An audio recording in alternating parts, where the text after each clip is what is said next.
नमस्कार स्टूडेंट, स्वागत है आप सभी का आपके अपने चैनल मैथमेटिक्स ट्यूटोरियल में। स्टूडेंट, हम आज फिर से आपके लिए हाजिर हैं। आज आपका मैट्रिसेस का थर्ड क्लास होने वाला है। पार्ट 1 और पार्ट 2 हो चुका है। आज जो थर्ड वाला लेक्चर होने वाला है, इसमें आपका एक्सरसाइज 3.1 के एनसीईआरटी के सारा ही question number 1 to question number 8, ठीक है, सारा ही क्वेश्चन सॉल्व कर दिया जाएगा। तो एक ही वीडियो में, तो आप बिल्कुल अंत तक बने रहिएगा। और आप लोगों से हमारा रिक्वेस्ट है, यदि आप पार्ट 1 और पार्ट 2 नहीं देखे तो सबसे पहले पार्ट 1 देखिए, उसके बाद पार्ट 2 देखिए, तब जाके ये एक्सरसाइज आपको समझ में आएगा, ठीक है। और एक चीज़, यदि आप लोग हमारे इस चैनल में नए हैं तो वो भी बता देते हैं कि आप लोगों के लिए ही हम ये बैच स्टार्ट किए हैं, जिसमें आपको क्लास 12 के जो भी स्टूडेंट क्लास 12 में इस बार जाने वाला है, यानी कि 11 to 12 जा रहे हैं, उनके लिए ये खास बैच स्टार्ट किए। उन लोगों को सबसे ज़्यादा फायदा मिलेगा। क्यों? क्योंकि इसमें हम आपके 100% सिलेबस कंप्लीट करा दिया जाएगा। वो भी कोई भी चार्जेस नहीं लगेगा, कोई भी फी नहीं लगेगा। आपके कोचिंग के पूरे फी हम आपको बता देने वाले हैं। तो बस आपको एक काम करना है, एक शेयर का ऑप्शन आता है वो कर दीजिए, एक सब्सक्राइब का ऑप्शन आता है वो कर दीजिए, और लाइक भी कर दीजिएगा। तो आइए बिना देरी के हम लोग स्टार्ट करते हैं एक्सरसाइज 3.1 का क्वेश्चन नंबर 1। इन ए मैट्रिक्स, एक मैट्रिक्स दिया हुआ है, ए इक्वल टू एक मैट्रिक्स दिया हुआ है, right. Number 1 the order of the matrix. चलिए इसका ऑर्डर आपको बताना है। नंबर 1 में क्या बताना, ऑर्डर। आप बताइए ऑर्डर क्या होगा, बताइए ऑर्डर क्या होगा। भाई जितने रोज है, रोज कितने 1 2 3, तो 3 कॉलम्स कितने 1 2 3 4, तो इसका क्या होगा 3/4। पहले लिखा जाता है ऑर्डर को, बाद में लिखा जाता है कॉलम को। इसको 3/4 पढ़ते हैं, ना कि 3×4। 3×4 नहीं पढ़ते हैं, 3/4 कहा जाता है। नेक्स्ट नंबर 2 कहता है द नंबर ऑफ एलिमेंट्स। इसमें नंबर ऑफ एलिमेंट्स कितने हैं, अब बताइए नंबर ऑफ एलिमेंट्स कितने हैं, 12 है। Number of elements equal to कितना होगा 12। देखिए ऑर्डर को मल्टीप्लाई करने पर जो नंबर ऑफ रोज है और नंबर ऑफ कॉलम्स है, उसको यदि आप मल्टीप्लाई कर दीजिएगा तो नंबर ऑफ एलिमेंट्स प्राप्त होते हैं। आपको हम थ्योरी वाले पार्ट में बताया जा चुका है। फिर भी यदि आप गिनना चाहते हैं तो 1 2 3 4 5 6 7 8 9 11 1 2 3 4 5 6 7 8 9 10 11 12, ठीक है, तो 12 हो गया। Next number 3, right the elements. ये जो आपके एलिमेंट्स दिए हुए हैं, ये एलिमेंट्स आपको बताने हैं, ठीक है ना। तो देखिए A13 आपको बताना है। A13 क्या है, वो एलिमेंट लेना है जो कि 13 मतलब ये फर्स्ट रो को, ये 1 बता रहा है कि वो फर्स्ट रो में, और 3 बता रहा है कि थर्ड कॉलम में। आप बताइए फर्स्ट रो यानी कि पहला वाला रो में तीसरा कॉलम पे कौन सा एलिमेंट है, ये फर्स्ट रो, और सेकेंड थर्ड कॉलम में यही ना एलिमेंट है जो कि फर्स्ट रो थर्ड कॉलम में, that is A13 equal to 19 हो जाएगा। फिर A21 है। आप बताइए सेकेंड रो फर्स्ट कॉलम, देखिए 2 रो को बता रहा है। देखिए कभी भी आपको यदि भूल गए होंगे तो AIJ जो होता है ये आपका रो को डिनोटेड करता है और ये आपका कॉलम को डिनोटेड करता है, ये आपको पता होना चाहिए, ठीक है।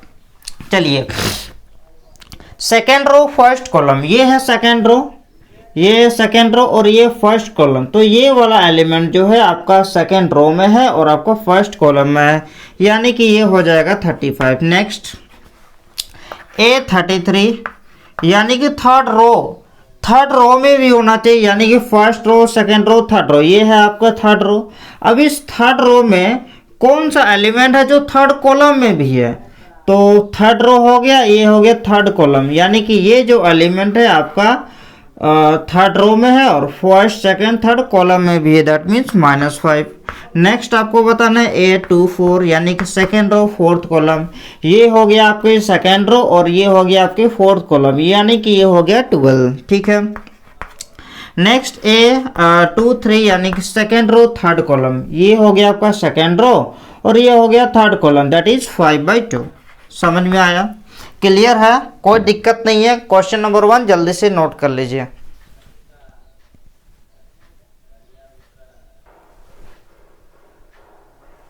देखिए अब क्वेश्चन नंबर 2 पे आते हैं। क्वेश्चन नंबर 2 क्या कहता है कि इफ ए मैट्रिक्स है 24 एलिमेंट, कोई मैट्रिक्स के पास आपके 24 एलिमेंट है, 24 को एलिमेंट्स है, what are the possible order it can have, इसके पास कितने संभावित ऑर्डर्स, कितने पॉसिबल ऑर्डर्स हो सकते हैं ये आपको बताने हैं। ठीक है बा, इट कैन हैव, ठीक है। What if it has 13 element, आप हमें ये भी बताइए कि यदि उसके पास 13 एलिमेंट होगा तो भी उसका ऑर्डर क्या होगा। यानी कि आपको सिंपल सा क्वेश्चन है, एक बार जब आपका 24 एलिमेंट दिया हुआ रहेगा तो उसका पॉसिबल ऑर्डर्स क्या क्या होंगे, और एक बार आपको जब 13 एलिमेंट दिया हुआ रहेगा तो उस केस में आपको पॉसिबल ऑर्डर्स बताने हैं। ठीक है, चलिए सॉल्यूशन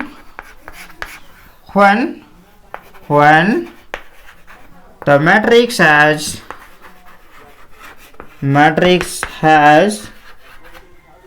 24 elements,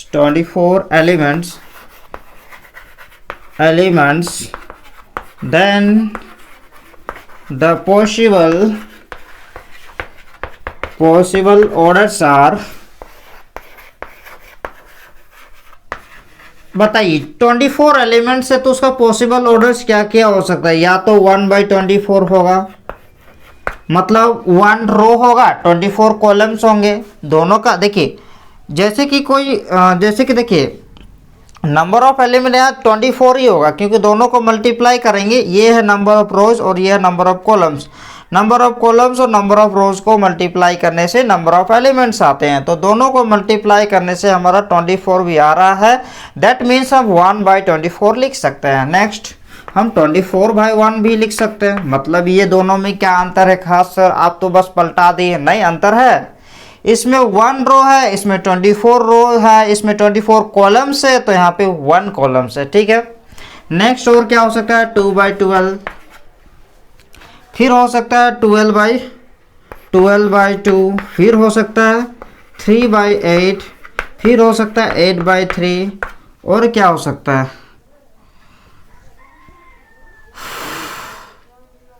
4/6, क्योंकि दोनों का मल्टीप्लाई भी 24 होता है। 6/4 भी लिख सकते हैं। फिर आपका हो सकता है 4/6, 6/4। ठीक है, बस इतना ही होगा। ठीक है, और नहीं हो सकता है। और देखिए यहाँ तक लिख लीजिए, उसके बाद लिखेंगे जब इसके पास 13 एलिमेंट्स होगा, when matrix has 13 elements, then the possible orders are क्या क्या होगा 1/13 और 13/1 ही होगा। इसके अलावा और नहीं हो सकता है, क्योंकि 13 को 1/13 और 13/1 ही लिख सकते हैं। ठीक है, तो आपको क्वेश्चन नंबर 2 करने में आपको कोई प्रॉब्लम नहीं है, तो जल्दी से नोट कर लीजिए। देखिए नेक्स्ट है क्वेश्चन नंबर 3, सेम है, इसलिए हम ज़्यादा कुछ नहीं किए, बस थोड़ा सा आप लोगों के लिए एडिटिंग कर दिए, हमारा भी समय बचाने के लिए। If A matrix is 18 element, अभी उससे पहले 24 था, अभी आपके लिए 18 दिया हुआ है elements. What are the possible orders it can, same question है, बस 24 के प्लेस पे 18 दिए हुए हैं, तो यहाँ भी कोई दिक्कत नहीं है। हम भी लिख चुके हैं कि when the matrix is 18 element, जब उसके पास 18 एलिमेंट्स होगा तब उसका पॉसिबल ऑर्डर्स क्या होगा। हम 1 रो 18 कॉलम ले सकते हैं। ठीक है, 18 रोज 1 कॉलम ले सकते हैं, ये भी ठीक है। 2/9 भी लिख सकते हैं, तो 2/9 लिखे तो 9/2 भी लिखना पड़ेगा। और क्या लिख सकते हैं, और लिख सकते हैं 3/6 लिख सकते हैं, तो 6/3 भी लिख सकते हैं, और कुछ नहीं होने वाला। ठीक है, और जब वो मैट्रिक्स के पास what if it has 5 element, उसका क्या होगा जब वो 5 एलिमेंट्स होगा। तो 5 एलिमेंट्स वाला भी एडिट करके कर लेते हैं, तो ये हो जाएगा 1/5 और ये हो जाएगा 5/1। तो दोनों ही क्वेश्चन एकदम जुड़वा जैसा था, जो कि हम लोग कंप्लीट कर चुके हैं। नेक्स्ट क्वेश्चन बहुत ज़्यादा इंपॉर्टेंट होने वाला, तब तक इसको लिख लीजिए।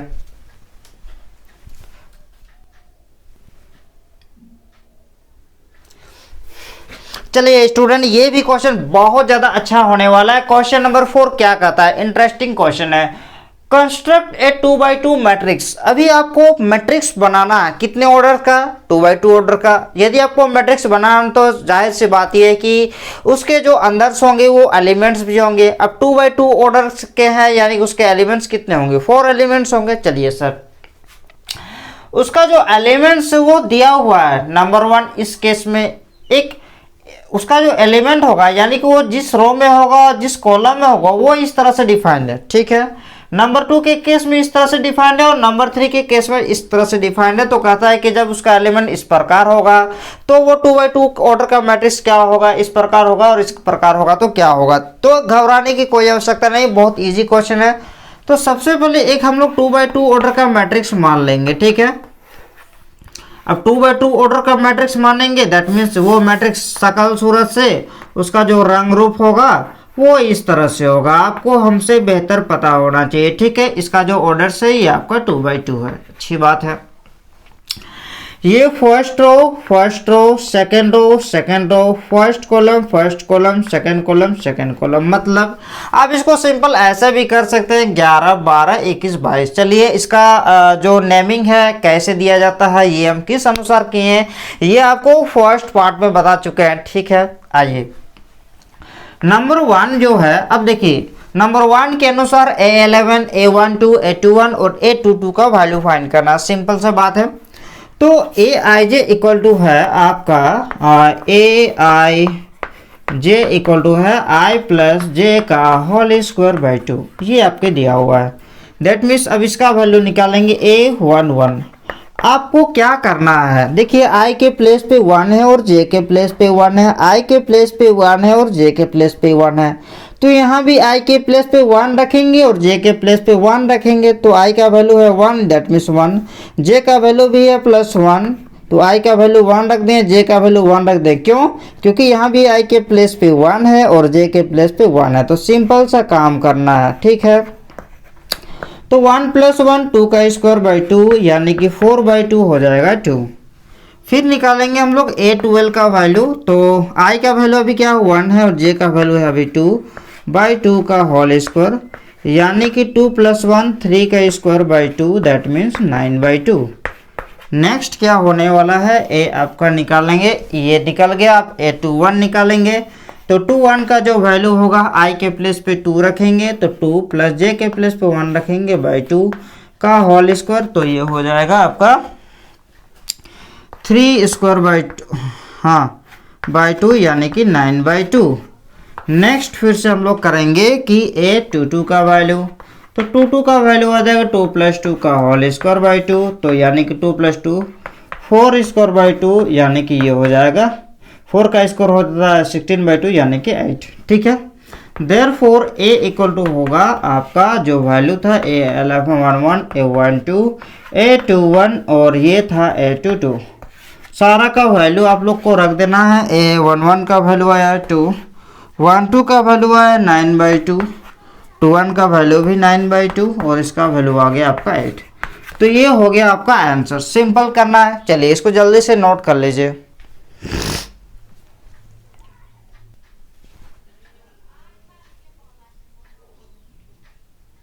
चलिए अब नंबर 2 पे आते हैं, जो इसका सेकंड पार्ट है Aij इक्वल टू I/J दिया हुआ है।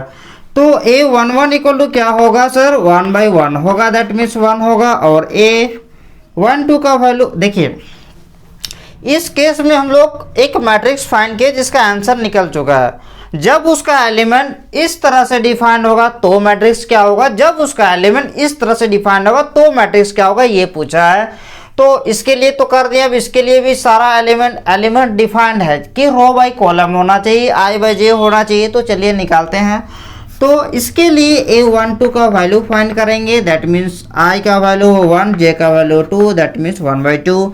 A22 का वैल्यू फाइंड करेंगे, सॉरी 21 का वैल्यू फाइंड करेंगे तो 2/1 यानी कि 2, और A22 का वैल्यू फाइंड करेंगे तो 2/2 यानी कि 1। हेंस हम लिख सकते हैं स्टूडेंट A इक्वल टू जो फॉर्मूला होता है हम लोग मान लिए हैं A11, A12, A21, A22, 22, A11 11 का वैल्यू 1, 12 का वैल्यू है 1/2, 21 का वैल्यू 2, 1। ये हो गया आंसर। तो आप सेम इसको भी कर सकते हैं, यदि आपको दिक्कत है तो चलिए उसको भी कर ही देते हैं। चलिए, नहीं तो आप कर भी सकते हैं, ठीक है, कर लीजिएगा। ये भी तो सेम प्रकार है, आप उस तरह का वैल्यू रख के अब हम लोग नेक्स्ट क्वेश्चन बनाते हैं।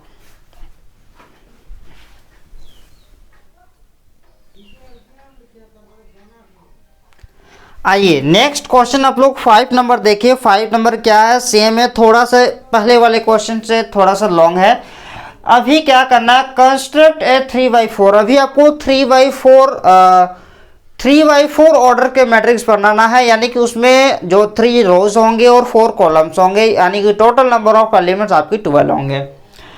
कुछ एलिमेंट्स आर गिवन बाई, एक नंबर में जब उसका एलिमेंट का डिफाइन इस तरह से किया हुआ होगा और जब उसका एलिमेंट इस तरह से डिफाइन होगा तो उस केस में आपका मैट्रिक्स क्या होगा, ठीक है। तो चलिए, आपको क्वेश्चन समझ में आ गया होगा। तो सबसे पहले हमारा काम क्या रहेगा, एक देखिए क्वेश्चन में क्या कहा है, 3/4 ऑर्डर का एक आप मैट्रिक्स बताइए जब उसका एलिमेंट इस तरह से डिफाइन होगा। एलिमेंट का परिभाषा दिया हुआ है, डिफिनेशन दिया हुआ है, और ए आई जे नंबर 2 में इस तरह का दिया हुआ। तो सबसे पहले आपको लेट करना होगा, क्या लेट करना होगा, आपको एक मैट्रिक्स लेट करना होगा जिसका ऑर्डर 3/4 होगा, यानी कि 3 रोज होंगे, 3 रो होंगे, यानी कि 3 रोज होंगे, यानी कि इस तरह से 3 रोज। और देखिए 3 रोज होंगे, 1 first row, second row, third row, और कॉलम 4 होना चाहिए ना, 3 row 4 column, first second third fourth. तो ए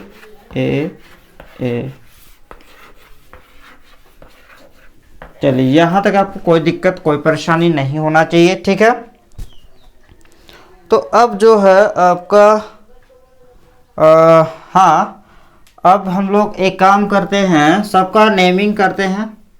ये एक है 3/4, आपको ये बनाने में कोई समस्या नहीं होना चाहिए। आप कैसे बनाइएगा, 3 रोज ले लेना, फर्स्ट सेकेंड 3, और कॉलम देखिए 3/4, यानी कि एक ऐसा मैट्रिक्स जिसमें रो की संख्या 3 होगा। तो एक रो, 2 रो और 3 रो। कॉलम की संख्या 4 होना चाहिए, पहला कॉलम, दूसरा कॉलम, चौथा कॉलम। अब इसका नेमिंग दे देंगे 1 1 1 2 1 3 1 4। फिर ये होता 2 1 2 2 2 3 2 4, 3 1 3 2 3 3, और ये होगा 3 4, ठीक है। चलिए, यहाँ तक हो गया। अब सबको वैल्यू फाइंड करना है। 1 नंबर में आपका दिया हुआ है ए आई जे इक्वल टू होता है 1/2 -3i प्लस जे, यानी कि A11 इक्वल टू होगा 1/2 -3 × 1 + 1। देखिए i के प्लेस पे 1 है, j के प्लेस पर भी 1 है, तो i के प्लेस पे 1 रखें और j के प्लेस पे 1 रखें, ठीक है। तो ये हो गया 1/2 और -3 + 1, दैट मीन्स 1/2 -3 + 1 -2, और ये मोड है तो ये 2 हो जाएगा, यानी कि ये हो गया आपका 1। फिर आपका ये 1 2 रखेंगे तो 1 2 का वैल्यू 1/2 -3। देखिए i का वैल्यू कितना 1 है, तो i के प्लेस पे 1 रखेंगे 1, प्लस j का वैल्यू कितना 2 है, तो j के प्लेस पे 2 रखेंगे, ठीक है। तो 1/2 ये हो जाएगा -3 + 2 का जो वैल्यू होगा -3 + 2, तो 1/2 ये हो जाएगा -1, यानी कि मोड है तो +1/2 हो जाएगा। नेक्स्ट है 1 3, तो 1/2 -3 × 1 -3 × 1 +3 हो जाएगा, तो 1/2 ये हो जाएगा 0, यानी कि टोटल हो जाएगा 1/2 × 0, यानी कि 0, ठीक है।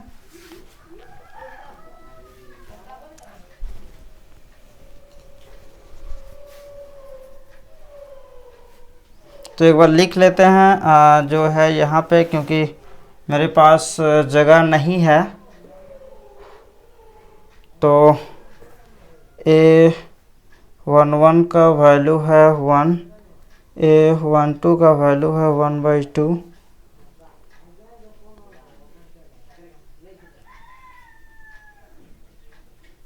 ठीक है। चलिए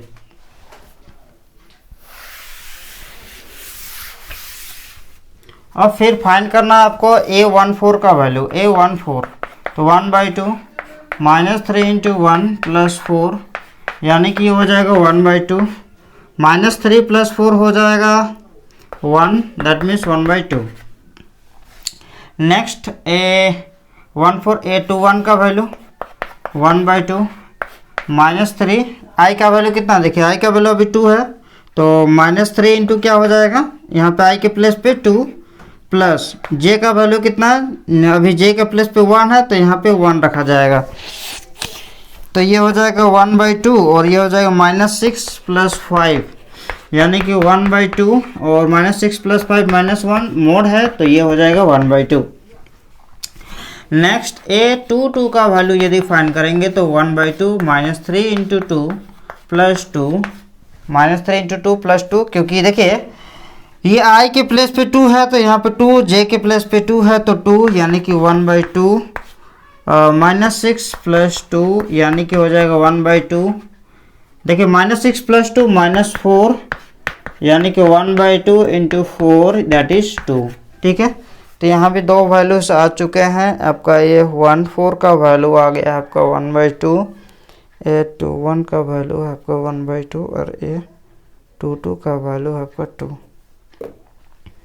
ठीक है, नेक्स्ट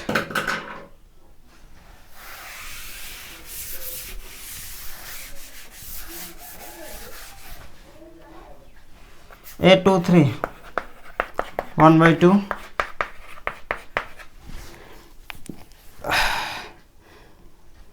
-3 इंटू 2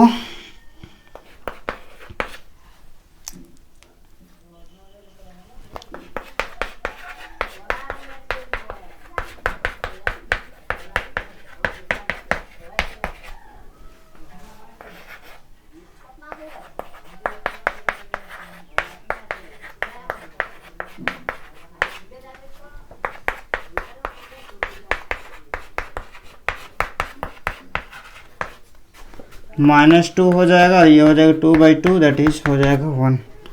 नेक्स्ट A31 का वैल्यू तो होगा 1/2 -3 इंटू 3 + 1 यानी कि 1/2 -9 + 1 -8 1/2 ये हो जाएगा, मोड से बाहर निकलेगा तो 8 यानी कि 4। तो यहाँ पे इसका भी वैल्यू आ रहा है आपका A23 का वैल्यू है 3/2, A24 का वैल्यू है 1, A31 का वैल्यू है 4।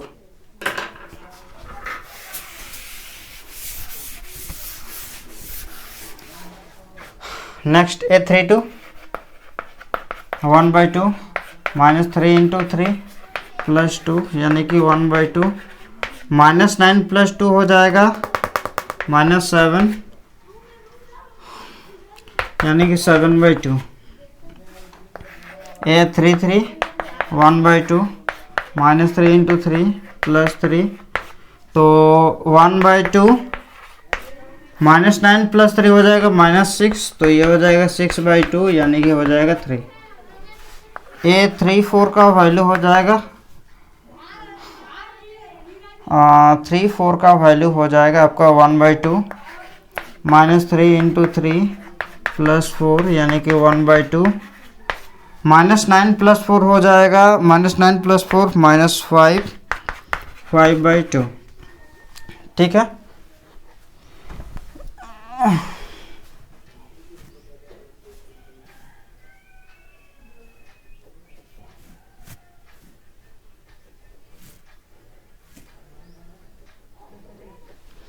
अब हम लोग पूरे मिटा के हम इसको लिख सकते हैं।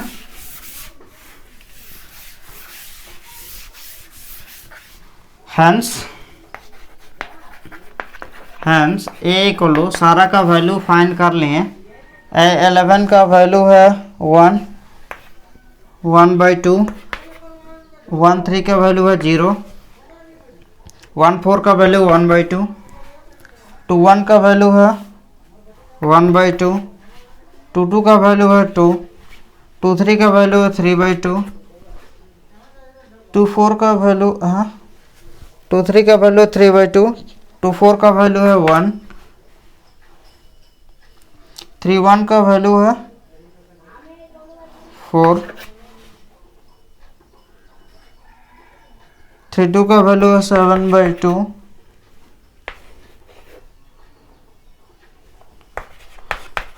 तो ये हो जाएगा आपका आंसर। ठीक है,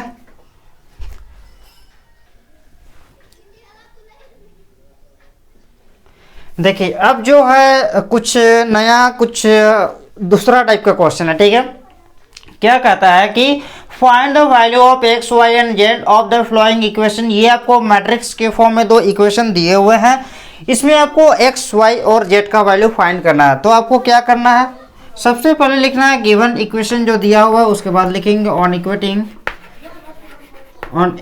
द करस्पॉन्डिंग एलिमेंट। देखिए दो इक्वल मैट्रिसेस दिया हुआ है, आपको हम इक्वल मैट्रिसेस का डेफिनेशन में बताए थे कि यदि दो मैट्रिक्स इक्वल होता है तो दोनों के ऑर्डर भी सेम होते हैं, दोनों के ऑर्डर भी सेम है और दोनों के करस्पॉन्डिंग एलिमेंट्स भी इक्वल होते हैं। तो इसके अनुसार लिख सकते हैं on equating the corresponding elements we get, तो क्या होगा 4 = y होगा, यानी कि y का, देखिए ये और ये एलिमेंट बराबर होगा। ठीक है, y = 4, ये और ये एलिमेंट बराबर होगा, यानी कि z = 3 और x = क्या होगा 1। ये हो गया आपका आंसर। ठीक है,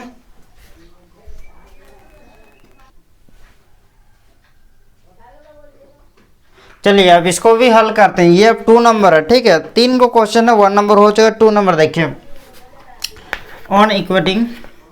ये भी दो मैट्रिसेस दिया हुआ है, इसमें भी एक्स और वाई और जेड का वैल्यू फाइंड करना है। तो on equating the corresponding element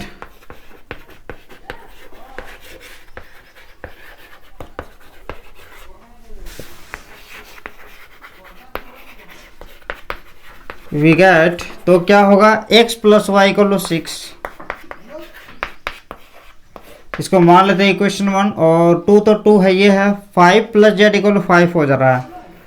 देखिए ये 5 + z और ये 5, ये इसके इक्वल होगा करस्पॉन्डिंग एलिमेंट, क्योंकि ये भी सेकेंड रो फर्स्ट कॉलम है, ये भी सेकेंड रो फर्स्ट कॉलम है। तो देखिए ये भी 1 1 पे है, ये भी 1 1 पे है, इसीलिए x + y = 6 लिए। ये देखिए ऑटोमेटिक 2 इक्वल है, ये है, और ये 2 1 पे है तो ये भी 2 1 पे इक्वल होगा, यानी कि 5 + z = हो जाएगा 5। ये और ये कैंसिल, यानी कि z का वैल्यू आ गया आपका 0। अब ये है आपका 2 2, ये भी है आपका 2 2, यानी कि x y = हो जाएगा 8। तो यहाँ से हम x का वैल्यू लिख सकते हैं। हाँ, यहाँ से अगर हम x का वैल्यू लिखना चाहते हैं तो 6 - y होगा। यहाँ से यदि हम x का वैल्यू निकालेंगे तो ये y इस पर जाके क्या हो जाएगा 6 - y, जैसे कि यहाँ से लिख सकते हैं ना x का वैल्यू 6 - y। अब वो x का वैल्यू हम यहाँ पे रख सकते हैं 6 - y × y = हो जाएगा 8। तो 6y - y² = हो जाएगा 8। तो y² सबको उस पार ले जा रहे हैं, तो इधर हो जाएगा 0 = 8 + y², 8 + y² - 6y।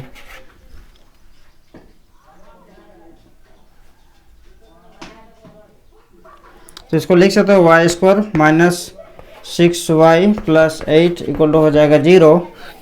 तो y का वैल्यू यदि हम फाइंड करना चाहते हैं तो y - 4y -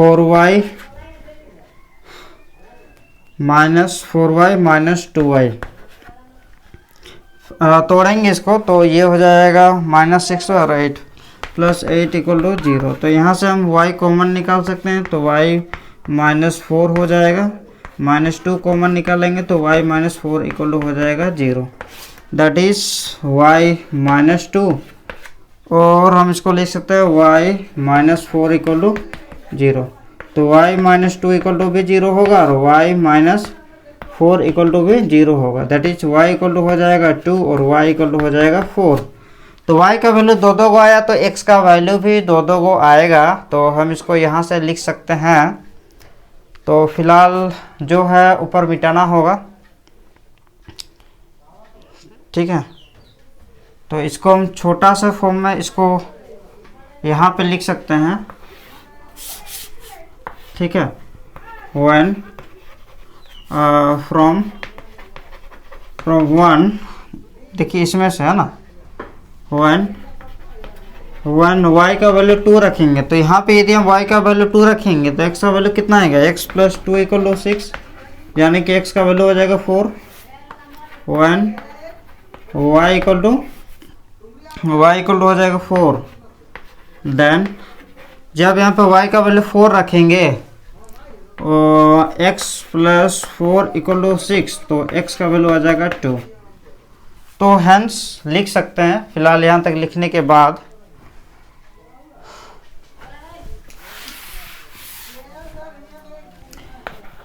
hence x equal to होगा 4, y इक्वल टू 2, और देखिए x का वैल्यू 4 तो y का वैल्यू 2 और z का वैल्यू तो है आपका 0 ही होगा। या तो उसका आंसर ऐसा भी आ सकता है कि x का वैल्यू 2 हो सकता है, तो x का वैल्यू 2 कब हुआ था, जब y का वैल्यू 4 हुआ था ना, y equal to 4, z equal to 0। तो ये हो गया आपका आंसर, ठीक है, फट से लिख लेना है।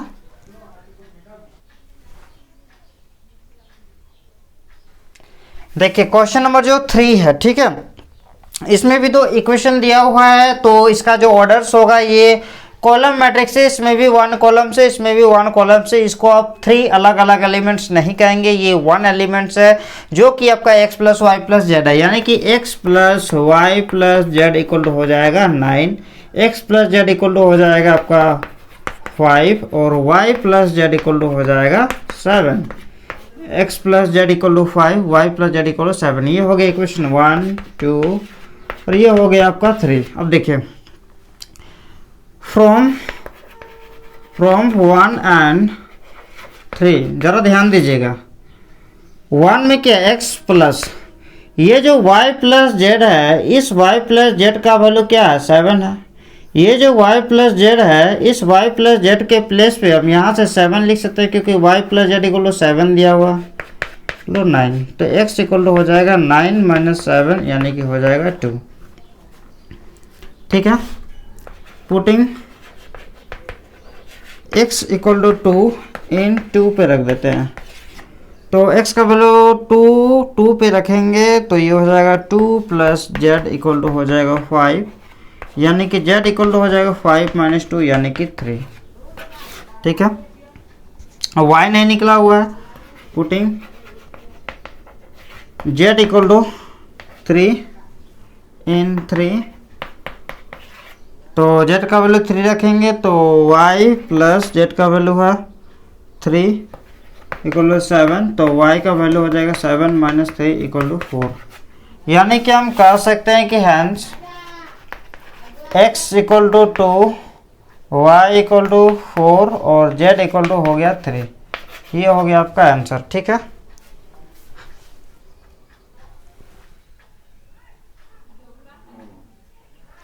चलिए जो क्वेश्चन नंबर 7 है, क्वेश्चन नंबर 7 में भी वही है, बस इसमें a b c और d का वैल्यू पूछा गया है, सेम है। Find the value of a b c and d from the following equation. ये एक इक्वेशन मैट्रिक्स फॉर्म में दिया हुआ है, तो लिख सकते हैं कि ऑन क्वेश्चन नंबर 7 है, ठीक है, on equating the corresponding element we get, तो a minus B equal to हो जाएगा -1 और 2a minus B equal to a minus B equal to हो जाएगा -1, 2a minus B equal to हो जाएगा 0, ये 1 ये 2, फिर 2a plus C equal to हो जाएगा 5, 2a plus C equal to, देखिए ये इसके साथ इक्वल हो जाएगा 5 के साथ, और ये जो एलिमेंट है ये इसके साथ हो जाएगा, यानी कि 3c plus D equal to हो जाएगा 13।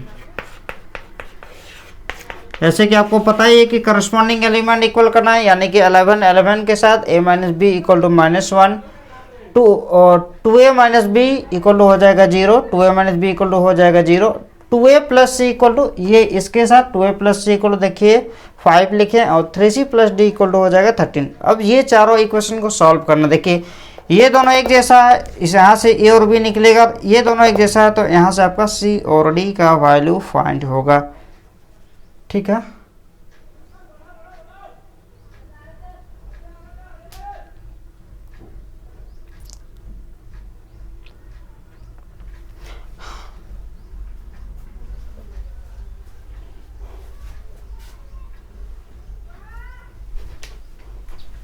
हाँ